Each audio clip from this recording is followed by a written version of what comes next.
morning. Welcome to the Brew. I'm your host, Lex.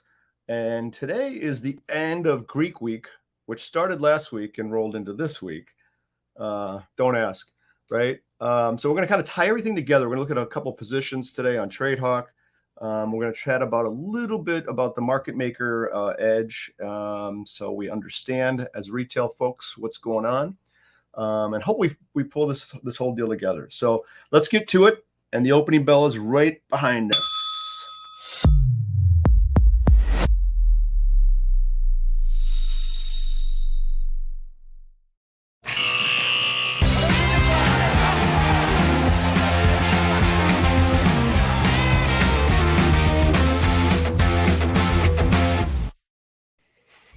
Mal.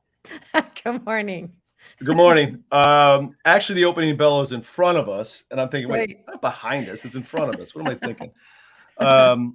So what's going on, Mal? I think you mentioned earlier that you're on the beach or something like that. Yes, we're in the house sitting, all that kind of good stuff.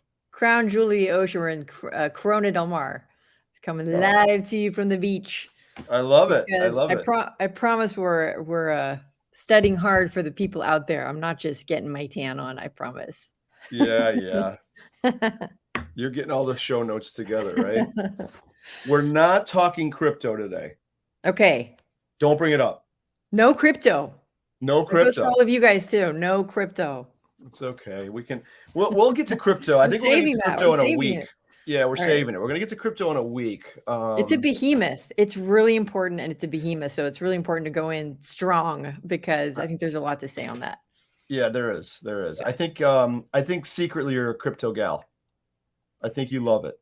I think I am a freedom being, and I don't know. I'm still researching. So I want to make sure my learnability index is always wide open, and I'll take all advice in and then just distill it into what I think the future should be. But okay, whether I'm this or that, we're not replacing any currencies with crypto, are we?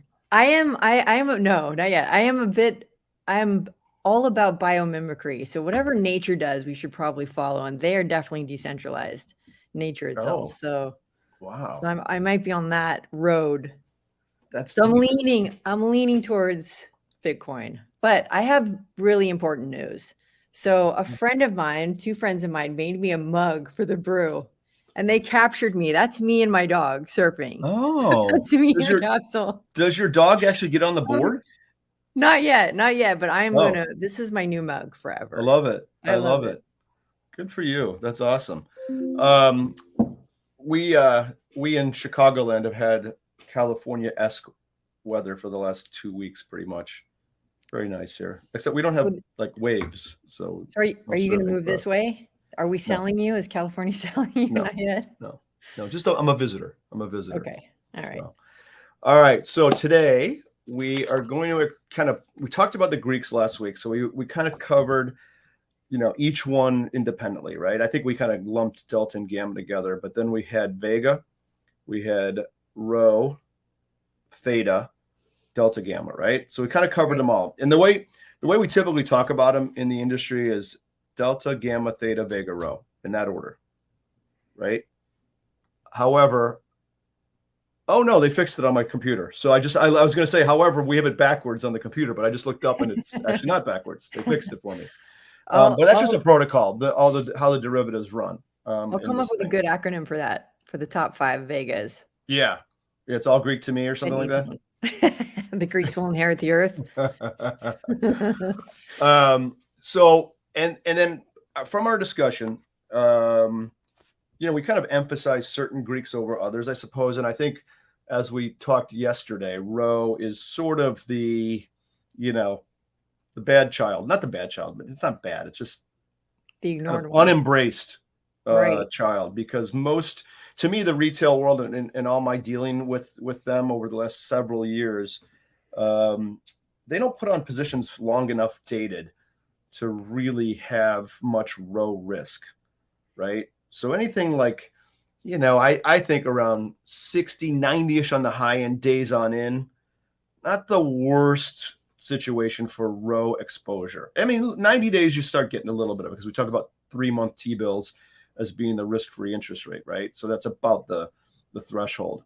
But when you start working in closer to the 90 days, all of a sudden the other Greeks kind of take over, right? And I'm going to we'll talk about all this on my screen share, but I'm going to throw delta out of the equation a little bit. Okay. But the other Greeks, gamma, theta, vega, they have a little bit of an effect in that 90-day period. Okay, you had a question. Sorry, Mal. Yeah, I wonder if, as women start to jump into trading and they seem statistically to be more long-term traders, I wonder if that row will take center stage. I wonder if that, and especially with, I had a question for you about inflation. So how, inflation is the biggest, worry topic today. So how does that coincide with row? And I know I'm skipping ahead because we're going to do those in order, but yeah. So you're saying that, let me make sure I'm clear. You're saying that your lady friends like to have things a little bit more post-dated in terms of positions. Right. We I think we buy into the things that we value. So it's value trading. So yeah. So if the numbers and the charts are saying don't go in, we'll go in anyway because we love it. So we'll take a loss on the short, on the upfront, and then we tend to have great gains towards the end because we're trading on intrinsic value.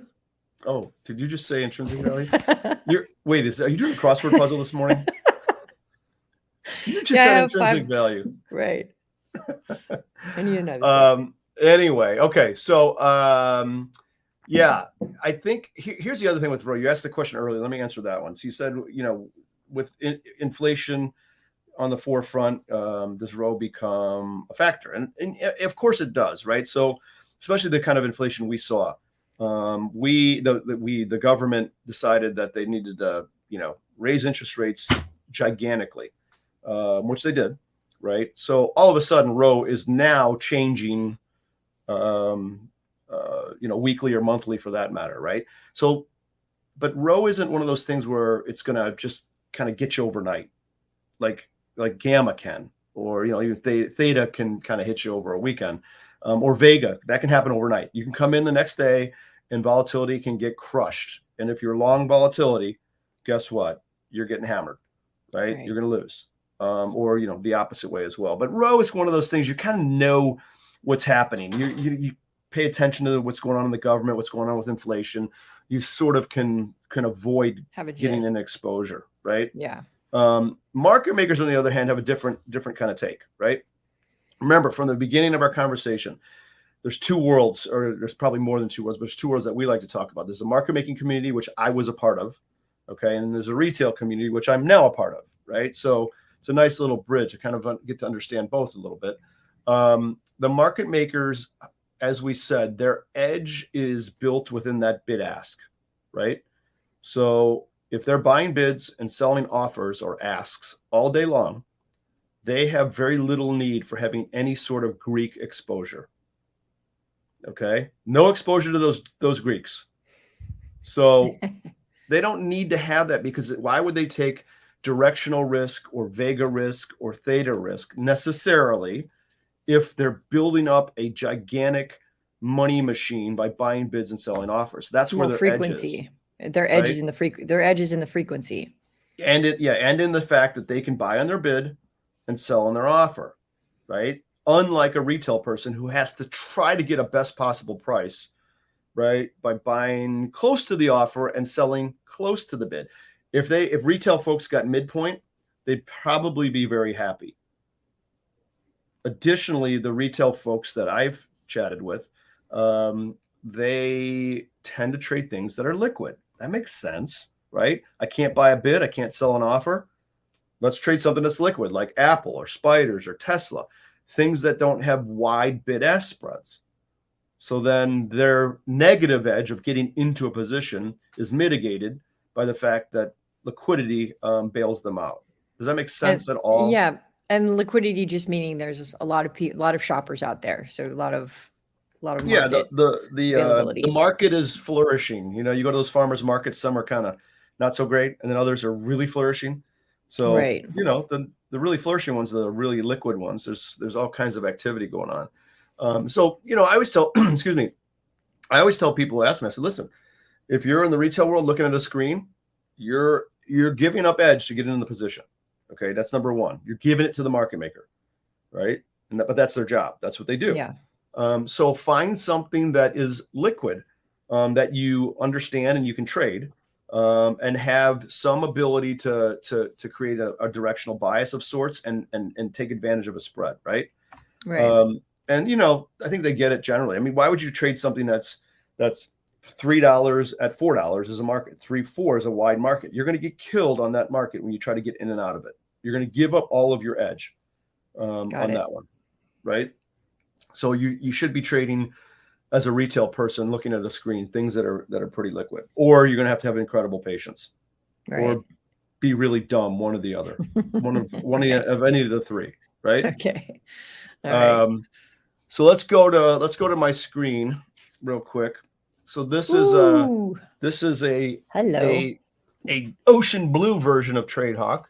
So what we have here is we have the option chain here, right? And we have our tickets down below, and there's all kinds of things in here. So charts. Ask me a question about charts. Say, Lex, are you a chartist? Are you a chartist? No. Why am I not a chartist? I don't. So being a market maker, I don't understand charts. Why? Because we don't care which way a stock is going as market makers. All we care about is the spread. bid-ask trading all the time, right? Got so it. This is like sort of hieroglyphics to someone like me. You know, I learned it a little bit once I started moving off floor, what this stuff can mean. This is a graph of Apple, and it's over But just to clarify, 365 days. Yep. Just to clarify, you built this. So yeah, well, because retail traders really love charts. Yeah. So they want to go. So, I mean, look at this. This is Apple. Can you believe this chart right here of Apple? No. Oh my God. This is, oh, look at it. It says, hi, Lex. She's so pretty. That was an example of a note. Oh, look, I could change it too. But look at this chart. This is, you know, a daily chart. It is straight up in Apple. This stock's unbelievable, by the way. I mean, there's been virtually no pullback on this stock from, where is this thing? This is earlier in the year, right around January here where my mouse is, to now. It is literally just chainsawed higher. So, you know, you can't even begin to say that this is tradable unless you're just long it. So let's see what I am. This is going to be so much fun. All right, back to my position. Do you see this up here, Mal? Tell me if you can see what I'm circling. Yep, see it perfectly. Okay, so there's a typical Greek profile. Now, again, to a retail trader, they probably look at this and go, who cares? To a market making person or a pro, this is everything. So look at my deltas. Long 9,400. That's a lot. Okay, so if I were in the market making community, there's no way I'd have that amount of deltas. It would be near zero. Okay. Next line, gamma 54, positive. Okay, do you see it? Yep, I see it right there. Okay. Top right. So what does that mean? That means in this position, I have positive gamma. As the stock goes up, I get longer deltas, right? Because gamma is the rate of change of delta. And as stocks go down, I get shorter deltas because I'm positive gamma. Okay. Yeah. If I were negative gamma, would be the opposite. Okay. Now, positive gamma has a bit of a trade-off. Look at theta, negative $220. So the theta in my position, in this Apple position, I'm paying $220 a day to have this position. That's what theta means to me. Okay. Now, every one of these options has theta to it, right? And my summation of everything I'm long and everything I'm short comes out to be negative 220. Now, you know, I'd say for my purposes, you know, from a pro trader past, that's a number that we would always want to have near zero and or a little positive. Now, not every market maker believes that. You know, there are firms back in my day that prefer to have positive gamma and negative theta because they want to take advantage of big movements in the markets. Got it. Right. So typically, though, what we saw was a lot of market maker communities who like to sell premium. Okay. And remember what premium is. Premium is the extrinsic value of an option price. So it's the stuff above parity, if it's in the money, or it's all that stuff that is out of the money. That's the extrinsic value, and the fluff and the time value. And that's the stuff that decays. And the Okay. recipe of that is time and volatility. Well, the recipe of that is, yeah, volatility can certainly affect your theta, right? If the higher the implied volatility, the bigger the prices of these options are, and thus the bigger time value premium, and they have to decay more, right? So that's a good question. So in high volatility environments, your theta, if you're long these options, is going to be a bigger number, right? Just makes sense because there's Yeah. more time value premium to this. Okay, let's do this. Let's take a little quick break here. We'll pick up Ooh, this the stuff. Let's news. go. Yeah, let's go to the Marquitos. I don't know what to think. I hope Reuven has this up and it's green numbers. I just love green numbers. Do I have Drum to roll. unshare? I think I have to unshare. Drum, Maybe. drum roll. Hold on. Can I add this to the stream? Oh dear. There's nothing being shared. I'll let Reuven figure that out. Right. Or I'll just look at it on my screen. Hang on a second. Let me get it up here. I don't even know what the market's doing. I got to find out. What do you think, Mal? Up or down? Well, I think earnings reports came out. Those are nice. I think inflation's worries are going away, and I think we're just been a general bull movement. Yeah. So probably green. Yeah, it's a little green. Well, the Dow again. It's kind of a marquee number. It's up 20 points, nothing, unchanged. Nasdaq down about 100. So that's a decent move. S&P is down about 15. That's not a decent move, very little. So again, a very light day. VIX is 14.1, so it's up a little bit. I think we're gonna have a little crazy sell-off here one of these days. You do? That's what I'm. Market Yeah, I think correction? so. Why is that? Not a massive one. I was looking at. We're gonna talk about why with Vana and Charm, which are second order Greeks. Okay. So on Thursday we're going to talk about that, but with the guys in the Traders Workshop, I Very think cool. we're kind of building to a number. So you never know. Okay. All right. What else? Nothing happening. Oh, OCC volume. I like to look at that number as well. So yesterday it was, I think it was around, hang on, I'm going to pull it up, 37 million yesterday, which is, you think that's good, bad, or indifferent? I think that would be a little low. I think it's normally higher in the 40s. Is that correct? Yeah, that's correct. So actually, I take that back. It was 41 million yesterday on the last day of July. Average yearly volume year to date is 44.4, just under. And then July average is 43.6. So 41's lower, right? Typical with these market moves. Yeah, it's not that bad. Summertime. Summertime, slow. People are at the beach like you. See, they're taking a vacation. Don't tell anyone. So no, that volume's decent, but not massive. There's the markets. Reuven's back. So that's it. I just described that. Not much going on there. So can't say much about that one other than it's innocuous. Okay. Ooh. I'm gonna write that. That goes in the lexicon. That's right. The lexicon. There you go. All right, let's go. Let's finish up with this thing here. So theta, we talked about higher volatility, implied volatility, greater theta if you long those options, or if you short them, it's greater positive theta, right? And then the Vega in this position's 229. See that number up here? Okay. And remember row from yesterday, 47, right? That's nothing. Okay. And just give us a bracket of what's normal, what's out of what's an outlier on each of those. Could you? Yeah, so that depends, right? It's a good question, but it depends. Portfolio based. It's portfolio based. So what do I mean by that? Like everything else in life, these numbers are always relevant to the size of your equity, the size of your account, right?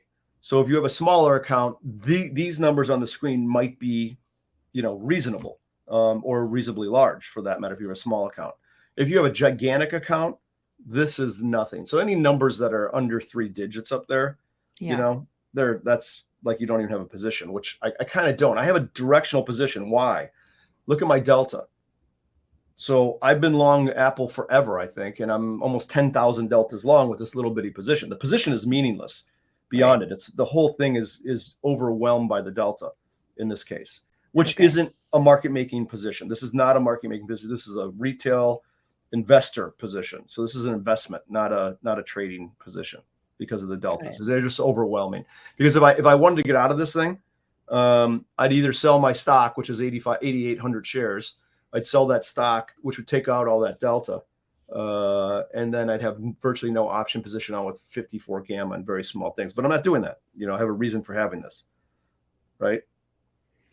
And is your reason the Vision Pro, the Apple Vision Pro, their new VR? No, I don't know what that is. Oh, Tell me you what have that to is. look. So the Vision Pro is their answer to, I think it's augmented reality, but it's their VR that they just announced coming out in 2024. But it is pretty incredible. It's pretty good. Yeah. So okay. I love it. I love it. Okay, good. So you can see that these are, I'm on my portfolio page. You can see these. This is Tesla, for instance. So I have a position in Tesla right now. Am I long or short Tesla? Let's find out. So I'm gonna go to Tesla. Oops, no, I'm not. I got to use the Apple machine. Love the Apple machine. This is some beautiful tech. Can I just say that? Oh, thanks. Thanks. I love it. It's so easy to use. Okay, what are my deltas here, Mal? Negative 6,300. So again, I have an opinion here, right? The deltas are overwhelming this position. So gamma is only 17 negative. Look at my theta, collecting theta here, right? Vega, I'm short. Okay, and my row, look at my row. Pretty big, right? Interesting. It's a big row. Why? And just to reiterate, why is that high? Why is row high with Tesla? Well, I've got this crazy position on here. So the at the money option, where row is generally the greatest for these things. Yeah. I'm short 300 of those. See them on the screen right here, right? So that's giving me all that number. Remember, row on a call is a positive number, and I'm short those. And the one I'm long is way up higher. So I've got the short call spread on. That's the reason for this delta, and I've got just a little bit of stock against it. So it's a short delta play. It's directional, right? Because I just feel that that Tesla was a little bit overdone, right? And therefore, I wanted to be short. So I did it safely. Okay, and we'll talk about these spreads in another episode. We're almost done here. Ooh. Yeah, so this is the whole Tesla position right here. So look how well it does to the downside. Doesn't do so great to the upside, right? Yeah. So again, very directional, very unmarket maker like, right? Because I have a directional bias on this thing. Okay. Right. And then if I bring an Apple, let's see if I can pull Apple in here real quick. Give it a second. Apple's much different, right? So it's skewed the other way to the upside. So feeling a little short about Tesla, feeling a little long about Apple. Okay. Do you think Tesla's being treated fairly out in the markets? You know, I mean, look, Tesla was under $100, several months ago, right? Right. I think it has had a monster rebound. I thought it was a little bit overdone, the rebound. I mean, look where this thing was, down here. This is right in the beginning of the year. So right around 100, right? I mean, this is crazy of a run. Although we had a little loop here, but then look where it is now. So now all the chartists would be like, okay, here's the deal. What's going on up here with all these up downs? So it's kind of consolidating up here. I think it's found its level, sort of thing. Okay. And trust me, I did not get short up here. I got hammered. I was probably short somewhere in here, and then I kept averaging up. That is not advised. That is not a prescription. But it's how you learn. That's how you learn. You take your lumps. I'll tell you, the retail side is way harder on this machine than buying bids and selling offers. This is way harder. Okay. I got to have opinions on this stuff, which I don't like having. So anyhow, All right. Well, anyway, I hope that makes sense. So the prescription is always that when I talk about this subject about market makers versus retail, the key takeaway is always going to be edge.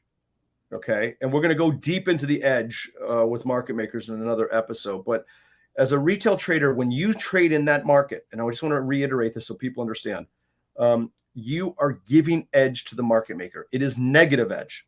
Okay.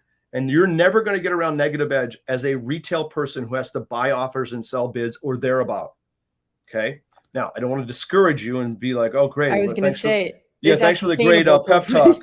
Yeah, I can't wait to live the rest of my life trading. So you just told me I got negative edge. Be a jerk. But there's good news, right?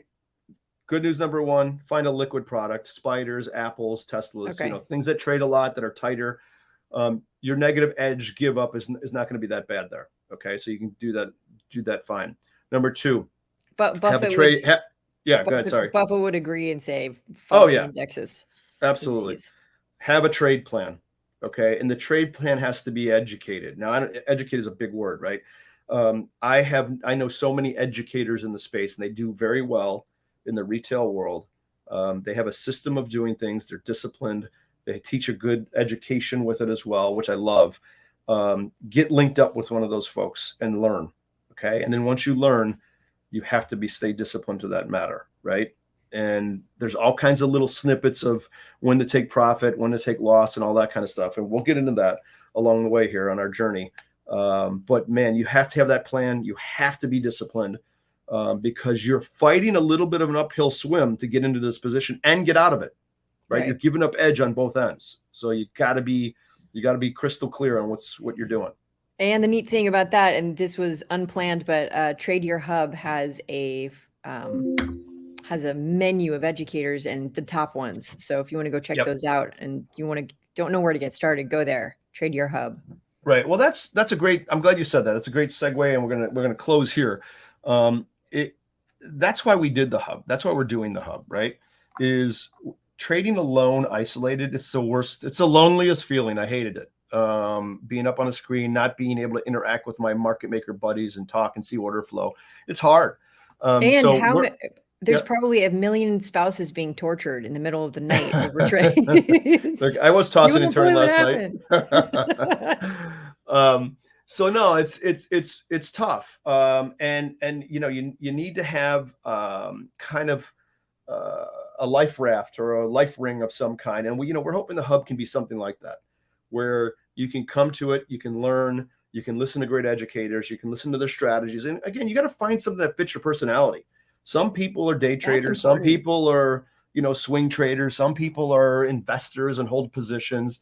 You got to figure out what you are. I was always, immediate gratification. So that's why I love the market making thing. It was immediate gratification, right? And I'm not very good at putting on a position and closing my eyes and, knowing what my thresholds are and saying, hey, this is where I'm out for a profit. This is where I'm out for a loss, and move on to the next thing. That was tough for me to learn. Yeah. It's still tough. So anywho. Discipline being the main word. It is. That's the key word. I hope that all makes sense, Ma. Always. You are a great educator.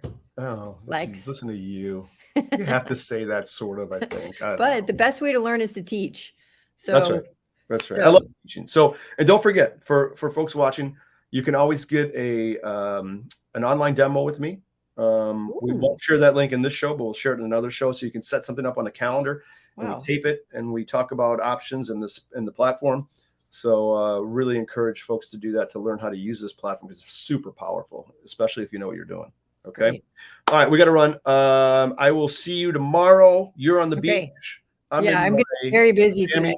Yeah. So you go stay busy and get a tan, will you? All right. All right. We'll see you on the next epi. Gets the closing bell, Ma. Bing.